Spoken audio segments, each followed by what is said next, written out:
స్వీడన్‌లో నేనున్న ప్లేసుల్లో గానివ్వండి, మొత్తం స్వీడన్‌లో అడవులు చాలా ఉన్నాయండి. అడవులు, సరస్సులైతే 20,00,000 పైబడి మంచినీటి సరస్సులున్నాయి ఇక్కడ. సో, నేచర్ గురించి ఒక వీడియో చేద్దామన్న ఆలోచన వచ్చింది. ఇలా కూర్చొని రాసుకున్నాను పుస్తకంలో కొన్ని పాయింట్స్. ఒక 5 పాయింట్లు రాసుకున్నాను. ఇది యూట్యూబ్‌లో అప్లోడ్ చేస్తాను. అందు గురించి కొద్దిగా లెంగ్తీ వీడియో ఉంటుంది, అందరూ వినండి. అందరికీ తెలిసిన విషయాలే ఉంటాయి, కాకపోతే మనము అది నిత్య జీవితంలో దాన్ని ఎట్లా అన్వయించుకోవాలో తెలియట్లేదు చాలామందికి. నేను రాసిన ఒక 5 పాయింట్లు అండి. First, diversity is strength.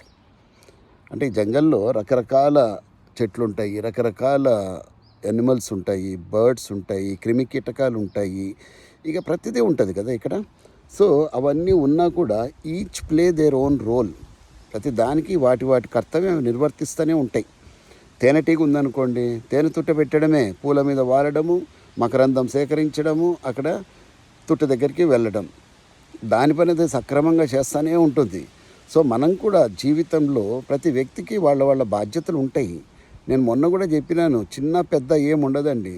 ఏదో చిన్న పని చేస్తున్నాడండి మావాడు, కాదు, అట్లా ఎప్పుడు అనకండి. పనిలో చిన్న పెద్ద అన్నది ఉండదు. సో ఎవరి పని వాళ్ళు చేస్తుంటే సమాజం కూడా సుభిక్షంగా ఉంటుంది. మన జంగల్ ఎట్లా కలకల్లాడుతుంటుందో అలా ఉంటుంది. So diversity is strength. Number 2, adapt or perish. ఇప్పుడు చూసారా, ఇన్ని జంతువులు ఉంటాయి.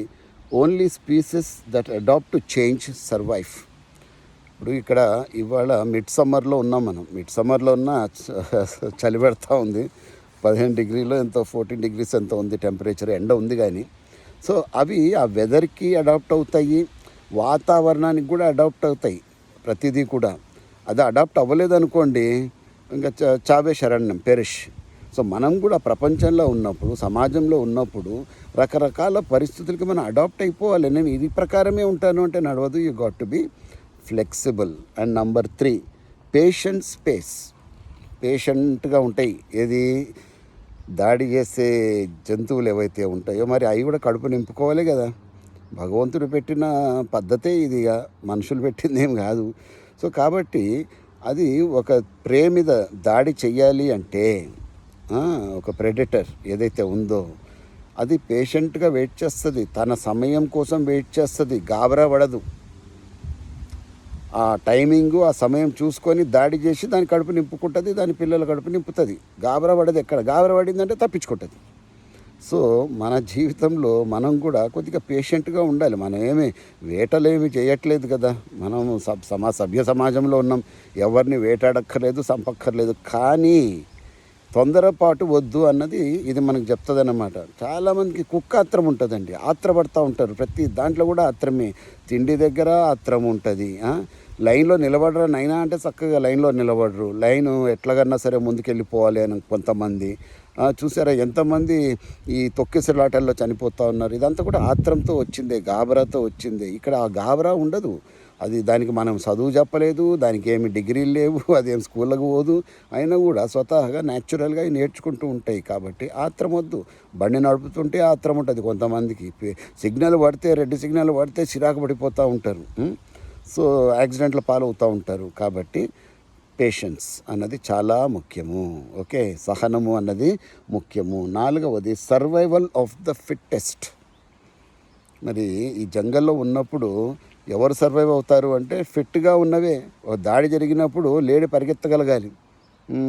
లేదా ఇక్కడ ఇవి ఎక్కువ ఉన్నాయి, చెవుల పిల్లులు ఎక్కువ ఉన్నాయి.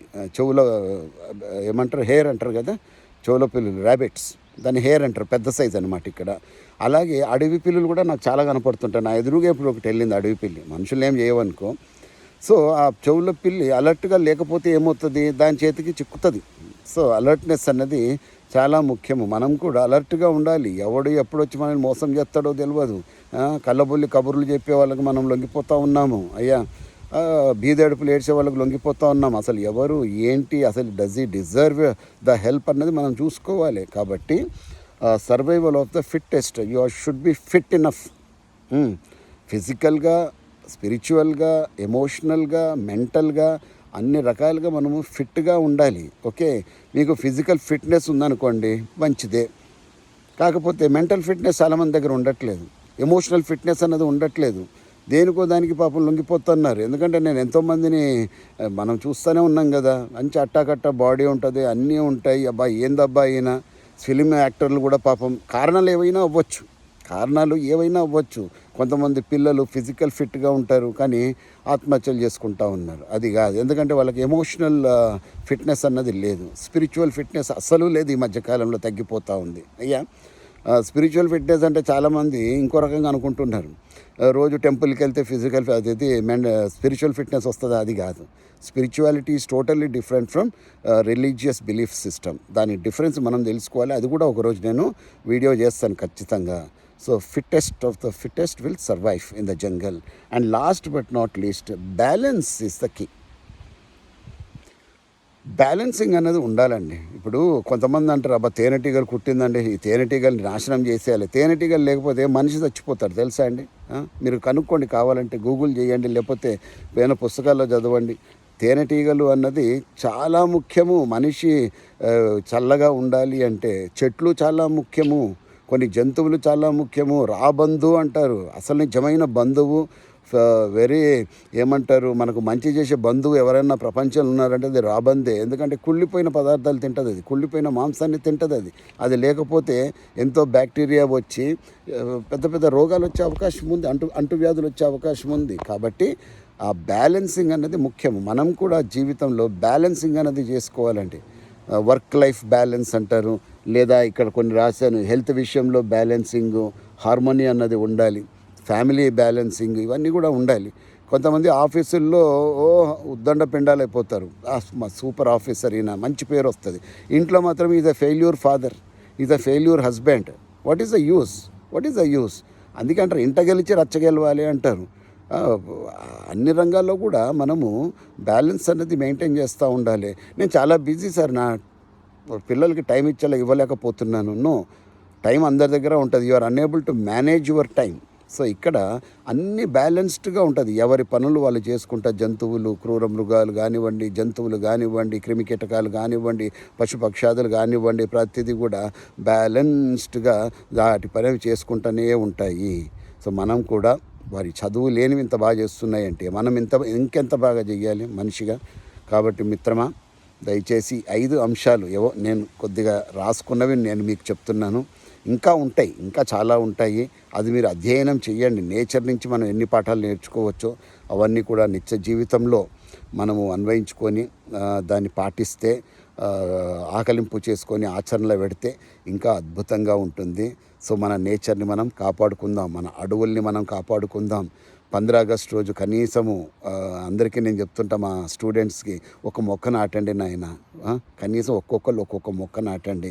అలాగే ప్రతి పండగ రోజు ఒక మొక్క నాటండి. నాటి 100 మొక్కలు నాటితే కనీసం 50 అయినా విరుగుతాయి కదా. ఆ ప్రకారంగా మనం అర్థం చేసుకొని నేచర్ని కాపాడుకుందాం.